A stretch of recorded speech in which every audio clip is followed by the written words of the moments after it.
आदरणीय पवार साहेब,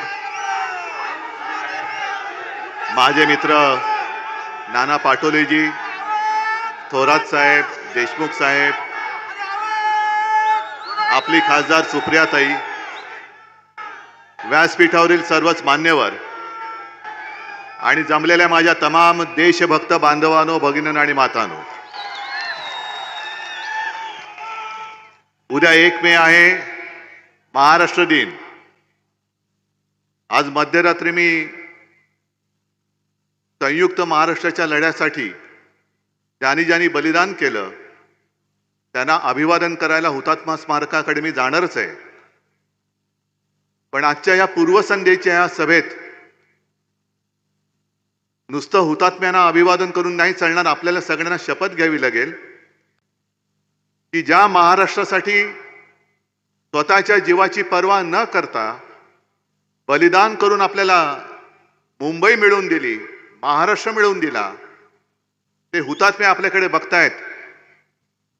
महाराष्ट्राची लूट होते, महाराष्ट्राची अस्मिता पायदळीत तुडवली जाते, ते हुतात्मे आपल्याकडे बघतायत की मी कोणासाठी बलिदान केलं.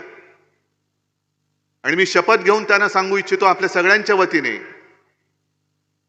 की तुम्ही ज्याप्रमाणे एखाद्या मर्दासारखं, आणि मर्द म्हणूनच गोळ्यांना सामोरे गेलात. आम्ही आता हा जो हुकुमशाह महाराष्ट्रामध्ये फिरतोय त्याच्या कचाट्यात तुम्ही आम्हाला मिळवून दिलेला महाराष्ट्र, काही झालं, प्राण गेला तरी 72, पण आम्ही महाराष्ट्र त्याच्या हातात जाऊ देणार नाही. सुप्रियाताई, तुझं मला कौतुक करायला पाहिजे, कारण हे असे प्रसंग फार यातनादायी असतात. आम्ही त्यातून गेलोय, जात असतोच. माझं ठीक आहे, मी एक मुलगा म्हणून उभा राहिलो, पण तू तर मुलगी आहेस, महिला आहेस, तरी देखील तू पहाडासारखी तुझ्या बाबांसोबत, मला आणि माझ्या सगळ्या महाराष्ट्रातील बांधवांना आणि भगिनींना तुझा अभिमान आहे.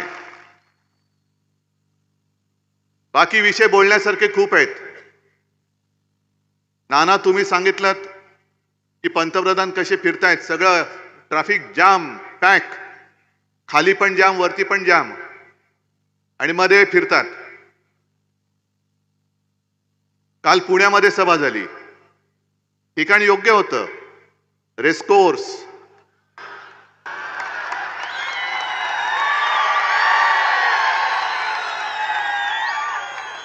कारण त्यांना झोपेमध्ये सुद्धा घोडेबाजारच दिसतो. पण कोणीतरी सांगायला पाहिजे होतं की हे घोडे वेगळे आहेत आणि तुम्ही ज्यांना घोडे म्हणून घेतलात, कितीला रे? ते घोडे नाहीत, ती खेचरे आहेत, गाढवं आहेत ओझी वाहणारी. आणि खरे घोडे हे अश्वमेधाचे असतात, रथाचे असतात.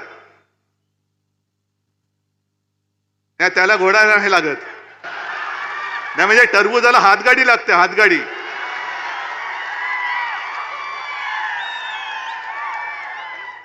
पण एकूणच जी निवडणूक आहे, मला खरंच कीव येते भाजपाची आणि मोदीजींची. कारण मोदीजींबरोबर माझ्याही सभा झाल्यात, 19ला झाले, 14ला झाले, पण मला नाही आठवत तेव्हा इतक्या वेळेला मोदीजींना महाराष्ट्रात यावं लागलं होतं. आणि आज मला आठवत आहे की त्या सभांमध्ये माझाही उल्लेख त्यांनी माझे लहान भाऊ म्हणून केला होता. अरे मग लहान भाऊ होतो तर मग नातं का तोडलं? बरं, कोणत्या भाषेत तुम्ही बोलताय? तुम्ही 10 वर्ष काय केलं ते सांगा. अजूनही ह्यांच्या मानगुट्टीवरती, म्हणजे मुनगट्टीवर नाही, तो वेगळा, पण यांच्या मानगुट्टीवरती जे काँग्रेसचं भूत बसलंय तेच उतरत नाहीये.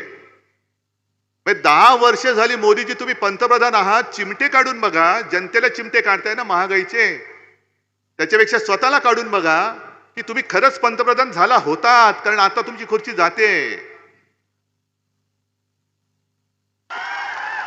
पण यांची भाषा एवढी खाली आले.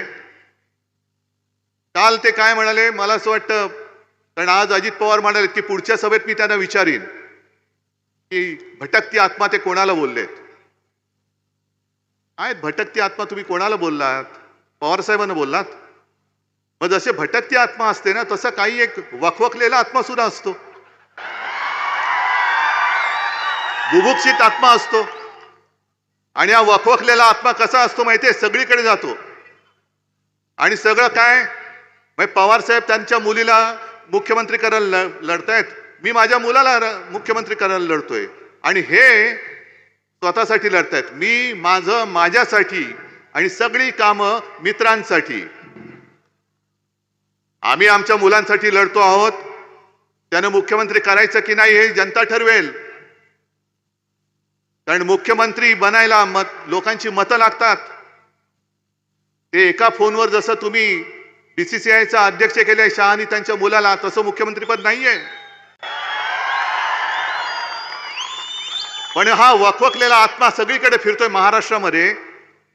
15, 20, 25 किती सभा घेत आहेत. पण जर त्या वखवकलेल्या आत्म्याला जरा जरी संवेदना असतील तर जिथे जिथे फिरतायत तिथे तुमच्या नादानपणामुळे या शेतकऱ्यांनी आत्महत्या केल्या, त्यांच्या आत्म्यांकडे बघा, त्यांच्या घराकडे बघा, त्यांच्या घरातल्या तुटलेल्या मंगळसूत्राकडे बघा. शेतकऱ्याचं उत्पन्न तुम्ही दुप्पट करणार होतात. उत्पन्न दुप्पट तर झालंच नाही, पण त्याच्या उत्पादनाचा खर्च वाढला, तो दुप्पट झाला, तिप्पट झाला. आणि आज तुम्हाला महाराष्ट्रामध्ये ठाण मांडून बसण्याची जी वेळ आलेली आहे. पण महाराष्ट्र भोळा आहे, साधा आहे, दिलदार आहे. पण महाराष्ट्र कृतज्ञ नाहीये, अजिबात नाहीये. आणि महाराष्ट्र गद्दार नाहीये. महाराष्ट्राची परंपरा ही शूरांना वंदन करण्याची आहे. म्हणून ते जे आहे ना, शूरामी वंदिले, आज भाजपचं जे चाललंय ते चोरामी वंदिले असं चाललेलं आहे. सगळ्या चोरांना ते वंदन करतायत. आणि कदाचित मोदीजींना माहिती असेल किंवा नसेल, पण असाच एक वखवकलेला आत्मा 300-350 वर्षापूर्वी गुजरातमध्ये जन्मलेला दाहोदमध्ये तो आया आग्रा महाराष्ट्रावरती आलेला चालून. कोण? कशासाठी आलेला? छत्रपती शिवाजी महाराजांनी स्थापन केलेलं हिंदवी स्वराज्य चुरडून टाकण्यासाठी तो आला होता. महाराष्ट्र गिळायला आला होता. अहो 27 वर्ष औरंगजेब आग्रा सोडून महाराष्ट्रामध्ये आला. त्यांनी परत कधी आग्रा बघितलाच नाही. इकडेच नुसता त्याचा आत्मा अजूनही भटकत असेल, कुठेतरी अजूनही भटकत असेल. ही अशी वखवक एवढी बरी नाही. त्या एका लोकांनी तुमच्यावरती विश्वास टाकला. म्हणे पवार साहेबांनी काय केलं?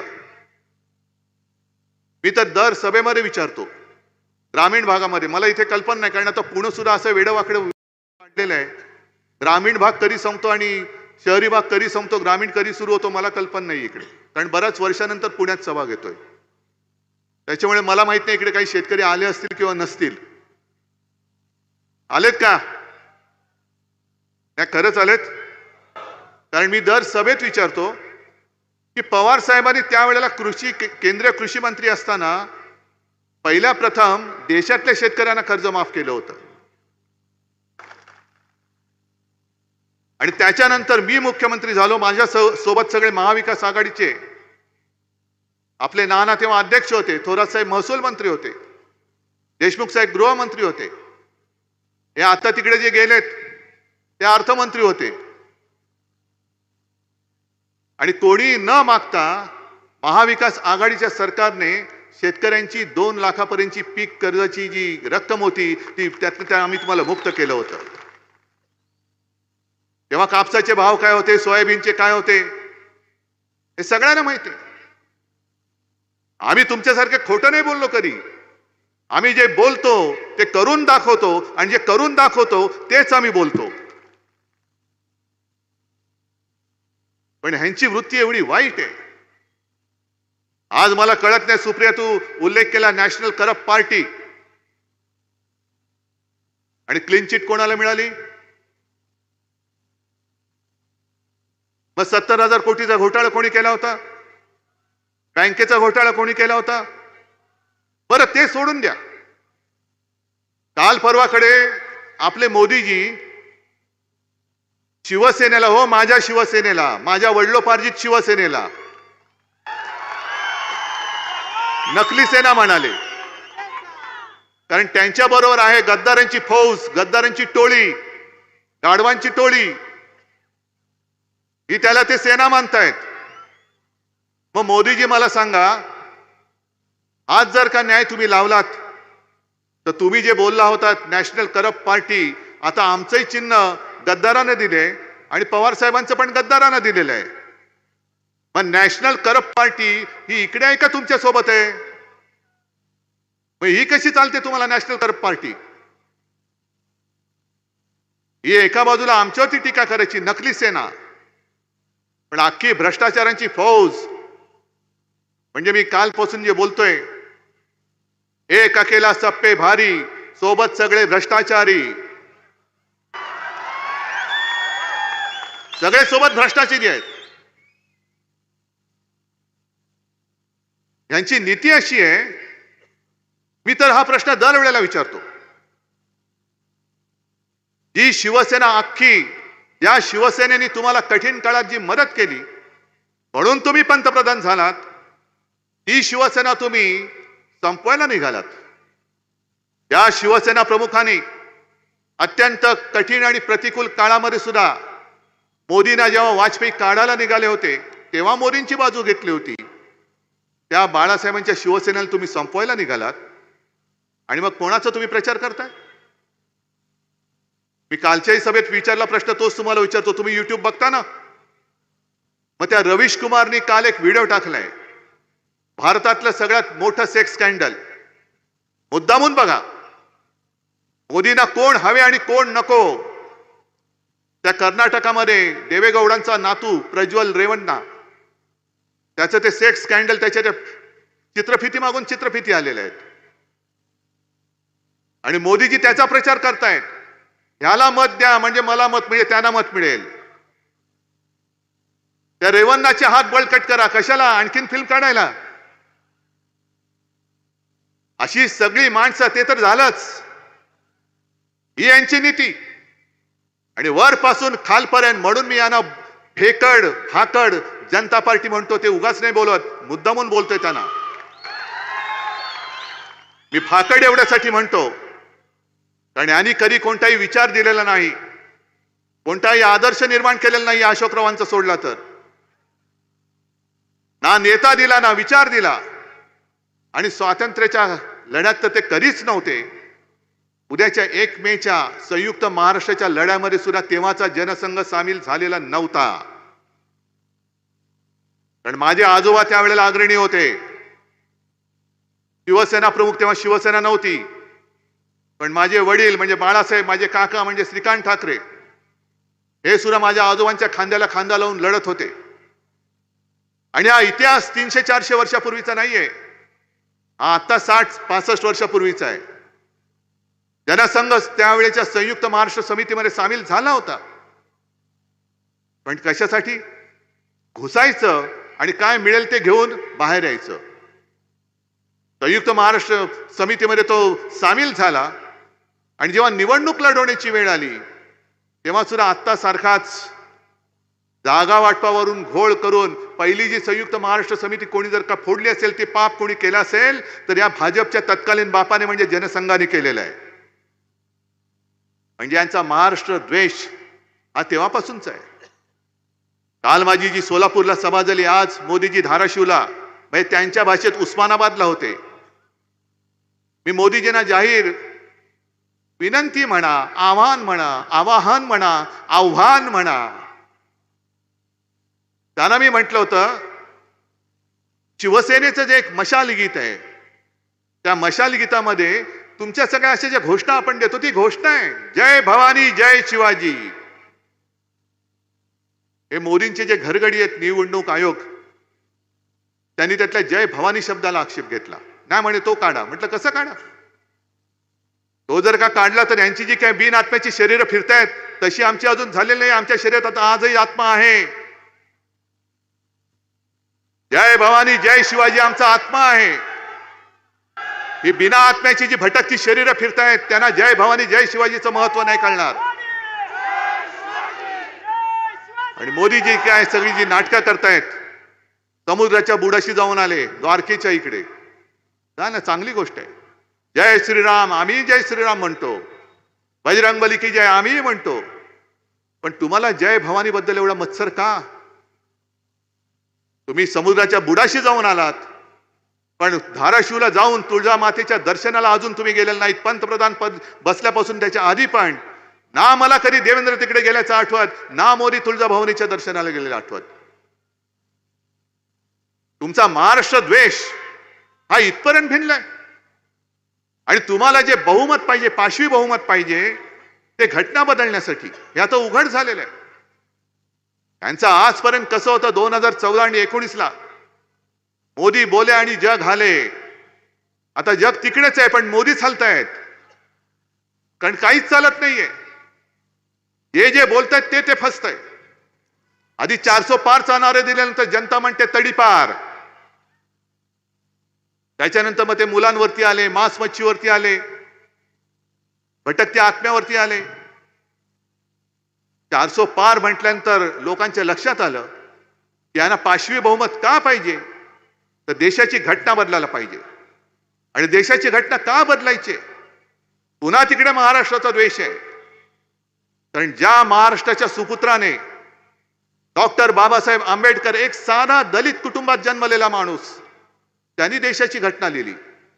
अरे हा दलित कुटुंबात जन्मलेला माणूस एवढा बुद्धिमान कसा? आणि त्यांनी लिहिलेली घटना आम्ही मानायची कशी? लागला यांच्या या जे बुरसटलेले विचारसरणीचे आहेत ना, गोमूत्रधारी हिंदुत्ववादी, त्यांच्या पोटात मोरडा आला. अरे एका ह्या गरीब कुटुंबात जन्मलेला माणूस बुद्धीने एवढा श्रीमंत कसा? आणि त्या श्रीमंतीला तुमची ईडीबीडी काय करू शकत नाही, कारण ती श्रीमंती वेगळी आहे. त्या श्रीमंतीचं मोजमाप हे तुमच्याकडनं कधीच होणं शक्य नाहीये. मग त्या दलित कुटुंबात जन्मलेल्या महाराष्ट्राच्या सुपुत्रांनी लिहिलेली घटना मोडून टाका, ती बदलून टाका.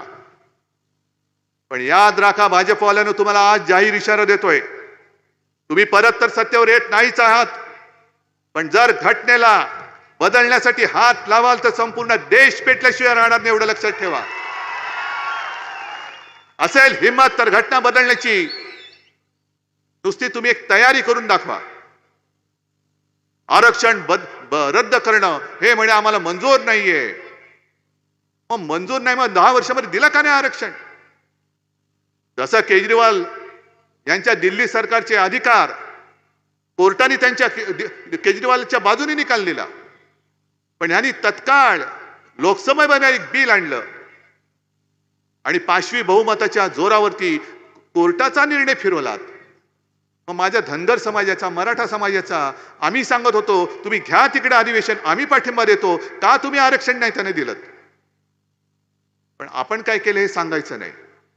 शेतकऱ्याचे भाव, शेतीमालाला दुप्पट भाव कधी मिळणार ते माहिती नाहीये. बरं, एक वन नेशन वन टॅक्स, सगळे एकच. मी म्हटलं ना, मी माझं माझ्यासाठी, सगळे एकमेव. जो जीएसटी आणलेला आहे, त्या जीएसटीच्या माध्यमातून किती छोट्या मोठ्या व्यापाऱ्यांची पिळवणूक होते तो तुम्ही जाऊन विचारा. म्हणजे अगदी मोदींचे अंधभक्त असतील त्यांना सुद्धा मी सांगतोय, अरे का रे तुमच्या घरामध्ये जेवण नाही जेवत तुम्ही? तर तुमच्याकडे काय वेगळं मोदी भक्ताचं कार्ड आहे की हा ह्याने कार्ड दाखवलं की गॅस सिलेंडर फुकटात मिळतो? गॅस सिलेंडर फुकटात मिळतो. तुम्ही कार्ड दाखवले की पेट्रोल तुम्हाला फुकट मिळतं. आणि मग काही वर्षांपूर्वी मोदींच्या सभेमधला एक व्हिडिओ फिरतोय, भाई और बहनों मुझे बताओ पेट्रोल नीचे गया कि ऊपर गया? बोलले होते ना, डीजल नीचे गया कि ऊपर गया, गॅस नीचे गया कि ऊपर गया. आता तुम्हाला कळलं असेल, कारण मला नव्हतं कळलं. जीडीपी वाढलाय म्हणजे गॅस, डिझेल, पेट्रोल वाढले की नाही वाढलं? 15 लाख आले, पण तुमच्या खात्यात 15 लाख नाही आले. निवडणूक रोख्यांच्या माध्यमातून भाजपच्या खात्यात करोडो, हजारो, करोडो रुपये आले. आणि आज जगातला सगळ्यात मोठा घोटाळा आहे असं मी नाही बोलत. मोदीजी तुमच्याच मंत्रिमंडळात होत्या त्या अर्थमंत्री निर्मला सीतारामनचे पती बोललेले आहेत. अजून तुरुंगात गेलेले नाहीत. हे नशीब, कारण कदाचित त्या निर्मलाबाईंचा वशिला असेल. पण हा निवडणूक रोख्यांचा घोटाळा हा जगातला सगळ्यात मोठा घोटाळा, ज्याला त्या प्रभाकर जे आहेत परकला प्रभाकर त्यांनी नाव दिलं मोदी गेट. इकडे जरा इकडे तिकडे कोणी गाय बोलल्यानंतर ताबडतोब त्यांना तुरुंगात टाकतात. पण तिथे निर्मलाबाईंच्या पतीनेच तो पूर्ण मोठा त्यांचा गौप्यस्फोट केलेला आहे. बरं, ते बोलल्यानंतर सुद्धा निर्मलाबाई म्हणतात की आम्ही परत निवडणूक रोख्यांची योजना आणणार. आणि तुम्हाला कदाचित माहिती नसेल की कोर्टाचा निर्णय येण्याच्या आधी जवळपास 10,000 रोखे हे छापून तयार ठेवले होते मोदी सरकारने पुन्हा देश लुटायला. मग मला आता सांगा, मोदीजी म्हणतायत की 70 वर्षात काँग्रेसने जे काही केलं नाही ते मी 2.5 वर्षात केलं. हे तुम्हाला पटते की नाही पटत? अरे कसं नाही, मला पटतंय. कारण काँग्रेसनी 70 वर्षामध्ये त्यांच्या खात्यात किती पैसे आहेत काँग्रेसच्या? काही शेकड्या असतील. आणि भाजपच्या खात्यात 10,000 कोटी. म्हणजे 10 वर्षात 70 वर्षात काँग्रेसने नाही केलं ते 2.5 वर्षात मोदीजींनी करून दाखवलं की नाही दाखवलं? देश कोणी लुटला, काँग्रेसनी का भाजपनी? लुटला ना. मग अशा या देशाच्या लुटारूंना महाराष्ट्र साथ देईल? तुम्हाला महाराष्ट्र लुटणारा पाहिजे की महाराष्ट्र जपणारा पाहिजे? तुम्हाला महाराष्ट्राची अस्मिता जपणारा पाहिजे की महाराष्ट्राची अस्मिता पायदळीत तुडवणारा पाहिजे?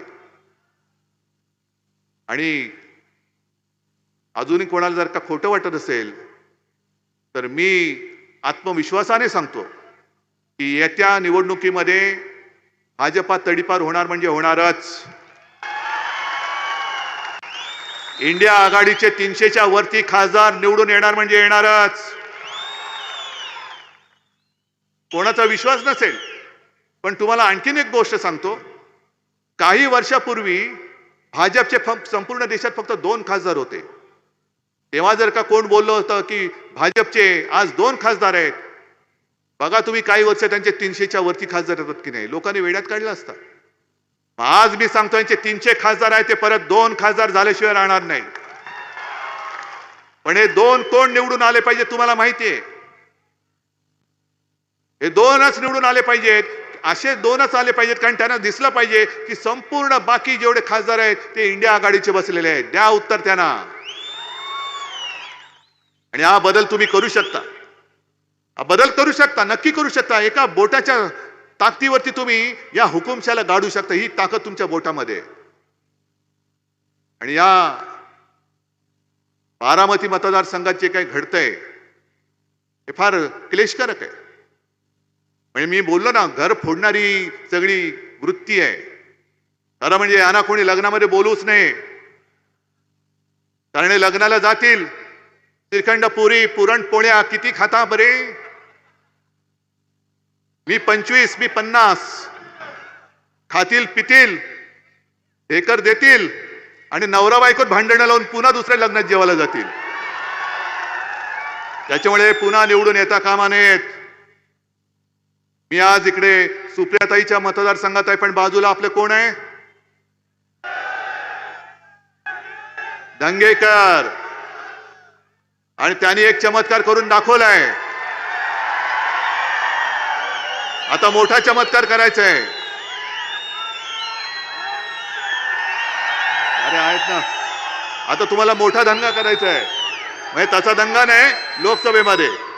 मग इकडे दंगेकर आहे, सुप्रियाताई आहे, तिकडे अमोल आहे, बाजूला संजोग वगैरे आहेत. सगळीकडे हा पूर्ण पट्टा, सातारा बितारा सगळा भगवा भगवा भगवा, म्हणजे छत्रपतींचा भगवा. सोबत हा तुतारी फुकणारा मावळा आणि हातामध्ये मशाल.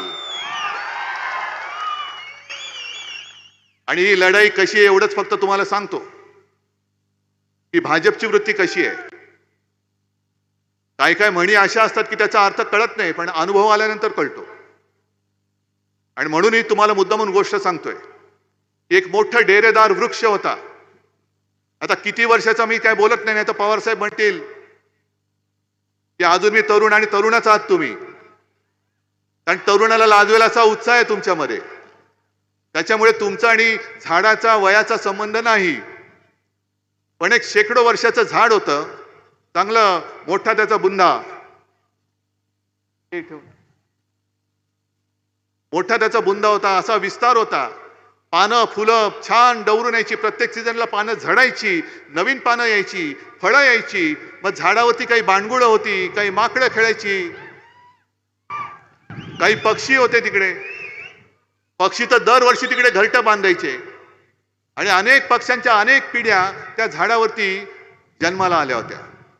पण त्या गावात एक व्यापारी होता आणि तो व्यापारी काय करायचा, यायचा आणि झाडाच्या फांद्या, झाडाच्या बुंद्याची लाकडं तोडून घेऊन जायचा, फर्निचर बनवायचा आणि जणू काही लाकडं मीच केली, लस पण मीच केली, लाकड पण मीच बनवली, असं करून स्वतःचं लेबल लावून बाजारात विकायचा.